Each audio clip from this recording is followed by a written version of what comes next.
મૃતકની પથારીનું શું કરવું જોઈએ? આ વાત 99% લોકો નથી જાણતા.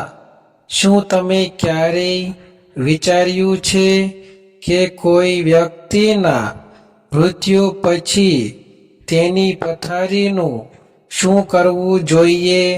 શું તેને તરત જ હટાવી દેવી જોઈએ? શું તેના પર કોઈએ સૂવું જોઈએ કે પછી તેને દાન કરી દેવી જોઈએ? આ એક એવો પ્રશ્ન છે જે લગભગ દરેક ઘરમાં ક્યારેક ને ક્યારેક ઊભો થાય છે, પરંતુ દુઃખની વાત એ છે કે 99% લોકોને તેનો સાચો જવાબ ખબર નથી.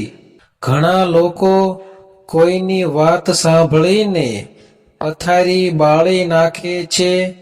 કેટલાક લોકો તેને ઘરની બહાર ફેંકી દે છે, તો કેટલાક લોકો થોડા દિવસ પછી ફરી એ જ પથારીનો ઉપયોગ કરવા લાગે છે. પરંતુ શું શાસ્ત્રો પણ આવું જ કહે છે? શું ગરુડ પુરાણ અથવા અન્ય ધાર્મિક ગ્રંથોમાં મૃતકની પથારી વિશે કોઈ નિયમ જણાવવામાં આવ્યો છે કે પછી આ બધું માત્ર લોકમાન્યતાઓ પર આધારિત છે? જ્યારે કોઈ પ્રિય વ્યક્તિ આ દુનિયાને અલવિદા કહે છે, ત્યારે તેની દરેક વસ્તુ સાથે પરિવારની લાગણીઓ જોડાયેલી હોય છે. ખાસ કરીને તેની પથારી, જ્યાં તેણે જીવનના છેલ્લા દિવસો પસાર કર્યા હોય. આવી સ્થિતિમાં પરિવાર મૂંઝવણમાં પડી જાય છે કે હવે આ પથારીનું શું કરવું, રાખવી કે દૂર કરવી. કેટલાક લોકો માને છે કે મૃતકની પથારી ઘરમાં રાખવાથી અશુભ અસર થાય છે, જ્યારે કેટલાક લોકો કહે છે કે જો તેને યોગ્ય રીતે શુદ્ધ કરીને ઉપયોગ કરવામાં આવે તો તેમાં કોઈ વાંધો નથી. આખરે સત્ય શું છે? શું શાસ્ત્રો ખરેખર આવું કહે છે કે પછી આ માત્ર લોકોમાં ચાલતી માન્યતાઓ છે? ગરુડ પુરાણમાં મૃત્યુ પછીની ઘણી વિધિઓનું વર્ણન કરવામાં આવ્યું છે. સાથે જ આપણા પૂર્વજોએ પણ કેટલીક પરંપરાઓ બનાવી છે જેનો હેતુ ડર ફેલાવવાનો નહોતો, પરંતુ ઘરની સ્વચ્છતા, માનસિક શાંતિ અને મૃતક પ્રત્યે સન્માન જાળવવાનો હતો. પરંતુ સમય જતાં ઘણી વાતોમાં અંધશ્રદ્ધા પણ ભળી ગઈ, જેના કારણે લોકો સાચા અને ખોટા વચ્ચેનો ભેદ ભૂલી ગયા. તો આખરે મૃતકની પથારીનું શું કરવું જોઈએ? શું તેને દાન કરવી જોઈએ? શું તેને નષ્ટ કરી દેવી જોઈએ? શું તેને ઘરમાં રાખવી યોગ્ય છે? અને જો રાખવી હોય તો કઈ રીતે? આ બધા પ્રશ્નોના જવાબ આજે તમને આ વિડીયોમાં મળશે. વિડીયોને અંત સુધી જરૂર જોતા રહેજો, કારણ કે છેલ્લે હું તમને એક એવી મહત્વપૂર્ણ વાત જણાવીશ જે મોટા ભાગના લોકો અજાણતા ભૂલ કરે છે અને આ જાણ્યા પછી તમે પણ સમજશો કે પરંપરાનું પાલન હંમેશા સમજણ સાથે કરવું જોઈએ, માત્ર સાંભળેલી વાતોના આધારે નહીં. તો ચાલો હવે જાણીએ મૃતકની પથારીનું શું કરવું જોઈએ અને શાસ્ત્રો તથા પરંપરાઓ આ વિષયમાં ખરેખર શું કહે છે. મૃત્યુ એ જીવનનું એક અચૂક સત્ય છે. જે આ દુનિયામાં જન્મે છે તેને એક દિવસ આ દુનિયા છોડવી જ પડે છે. પરંતુ જ્યારે આપણા ઘરમાં કોઈ સ્વજનનું અવસાન થાય છે ત્યારે માત્ર દુઃખ જ નથી આવતું, પરંતુ અનેક પ્રશ્નો પણ ઊભા થાય છે. મૃત્યુ પછી મૃતકની વસ્તુઓનું શું કરવું? તેના કપડાં, ઉપયોગી વસ્તુઓ અને ખાસ કરીને જે પથારી પર તેણે અંતિમ શ્વાસ લીધા હોય તેનું શું કરવું જોઈએ? આ પ્રશ્નનો સાચો જવાબ આજે પણ ઘણા લોકોને ખબર નથી. ઘણા પરિવારોમાં એવું માનવામાં આવે છે કે મૃતકની પથારી તરત જ ઘરની બહાર કાઢી દેવી જોઈએ. કેટલાક લોકો તેને દાનમાં આપી દે છે, તો કેટલાક લોકો તેને બાળી નાખે છે.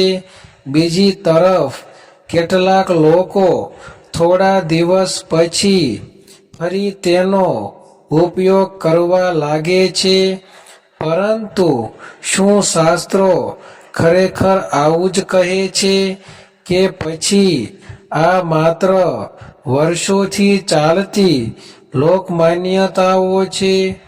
હિન્દુ ધર્મમાં મૃત્યુ પછીની દરેક વિધિ પાછળ કોઈને કોઈ આધ્યાત્મિક, ધાર્મિક અથવા વૈવાહારિક કારણ રહેલું છે. આપણા પૂર્વજોએ કોઈ પણ નિયમ વગર વિચાર્યા બનાવ્યો નથી. દરેક પરંપરાનો હેતુ પરિવારને માનસિક શાંતિ આપવાનો, સ્વસ્થતા જાળવવાનો અને મૃતક પ્રત્યે આદર વ્યક્ત કરવાનો રહ્યો છે. પરંતુ સમય જતાં ઘણી જગ્યાએ આ પરંપરાઓ અંધશ્રદ્ધા પણ ભળી ગઈ, જેના કારણે સાચી વાત લોકો સુધી પહોંચી શકી નથી. આજના વિડીયોમાં આપણે જાણશું કે મૃતકની પથારીનું ખરેખર શું કરવું જોઈએ. શું તેને રાખવી યોગ્ય છે? શું તેને દાન કરવી જોઈએ કે પછી તેનો સંપૂર્ણ ત્યાગ કરવો જોઈએ? સાથે જ આપણે શાસ્ત્રો, પરંપરા અને વૈવાહારિક દ્રષ્ટિકોણથી પણ આ વિષયને સમજવાનો પ્રયાસ કરીશું, જેથી તમે સાંભળેલી વાતો નહીં પરંતુ સમજણના આધારે યોગ્ય નિર્ણય લઈ શકો.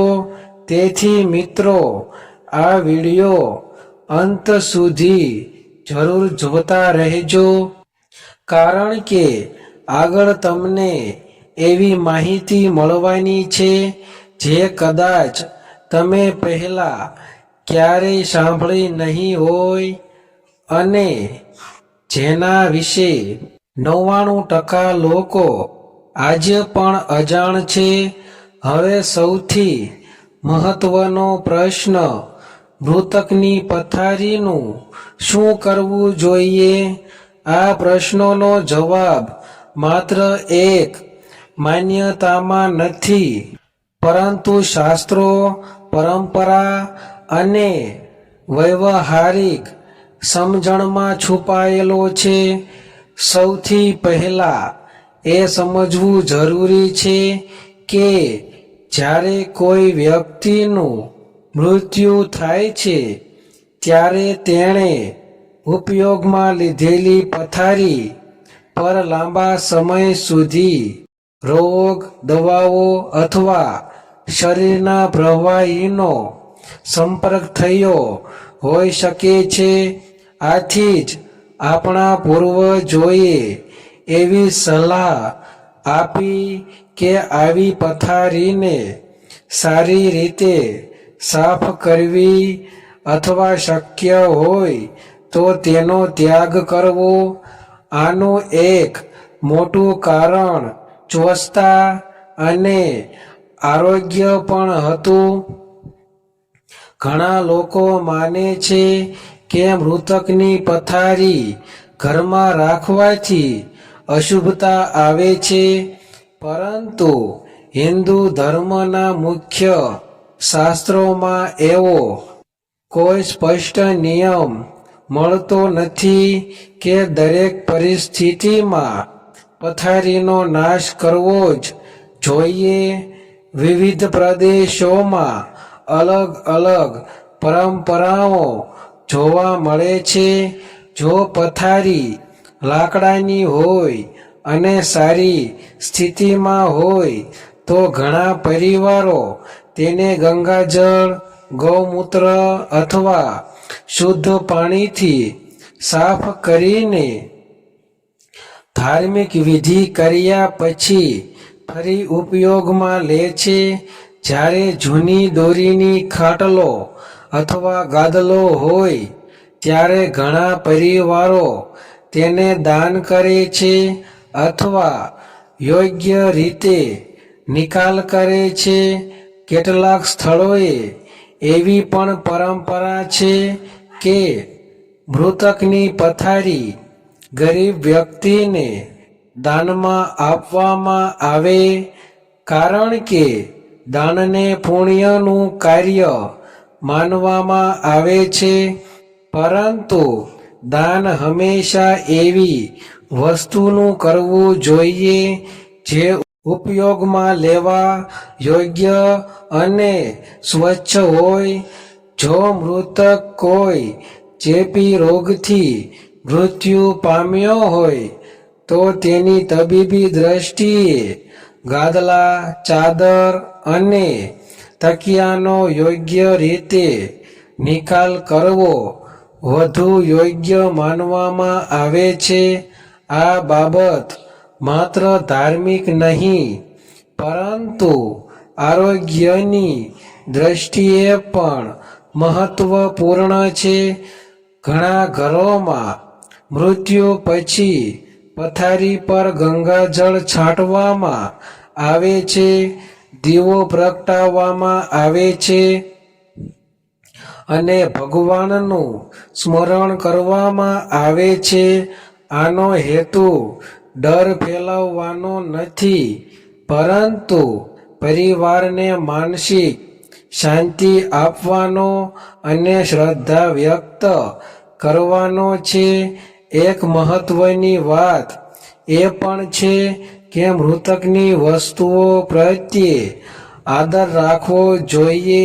ગુસ્સામાં અથવા અંધશ્રદ્ધાના કારણે તેને તોડી નાખવી કે અપમાનજનક રીતે ફેંકી દેવી યોગ્ય માનવામાં આવતી નથી.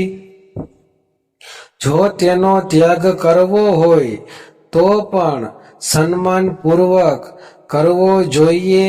શાસ્ત્રો આપણને શીખવે છે કે મૃત્યુ પછી સૌથી મોટું કર્તવ્ય છે મૃતક માટે પ્રાર્થના કરવી, શ્રદ્ધાપૂર્વક અંતિમ વિધિ કરવી અને સારા કર્મો દ્વારા તેમને યાદ રાખવા.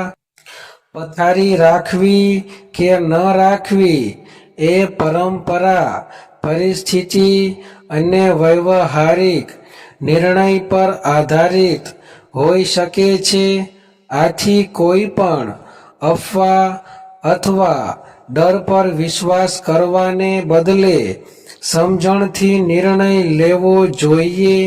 જો પથારી સ્વચ્છ છે અને ઉપયોગ માટે યોગ્ય છે તો સ્થાનિક પરંપરા અને પરિવારની માન્યતા મુજબ નિર્ણય લઈ શકાય.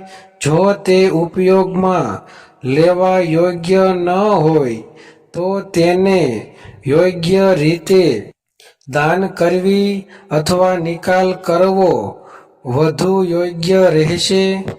આખરે યાદ રાખો કે મૃતકને સાચી શ્રદ્ધાંજલિ તેની પથારીનો નાશ કરવામાં નથી, પરંતુ તેના સારા સંસ્કારોને જીવનમાં અપનાવવામાં છે. પરિવાર સાથે પ્રેમથી રહેવું, સારા કર્મો કરવું અને વડીલોનો આદર કરવો આ જ કોઈ પણ મૃતક માટે સૌથી મોટી શ્રદ્ધાંજલિ છે. તો મિત્રો, આજે આપણે જાણ્યું કે મૃતકની પથારી વિશે જે વાતો વર્ષોથી સાંભળતા આવ્યા છીએ તેમાં કેટલી વાતો પરંપરા પર આધારિત છે અને કેટલીક સમજણ પર.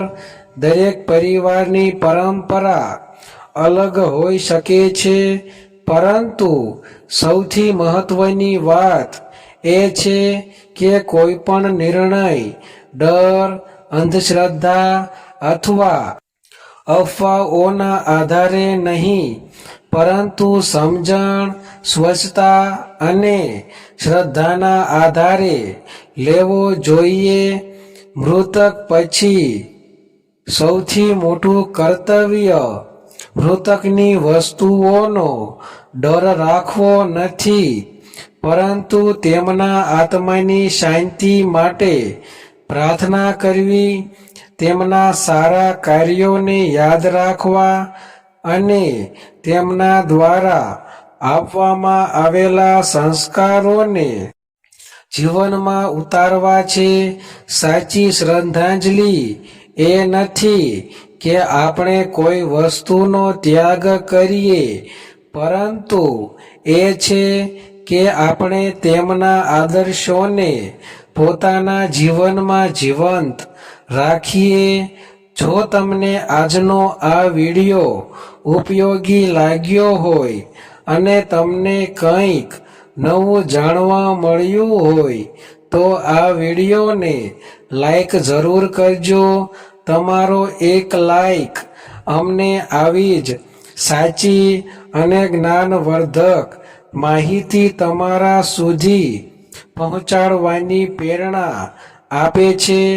આ વિડિયો તમારા પરિવાર, મિત્રો અને સગા સંબંધીઓ સાથે શેર પણ જરૂર કરજો, કારણ કે કદાચ આ માહિતી તેમના માટે પણ ખૂબ જ ઉપયોગી સાબિત થઈ શકે છે.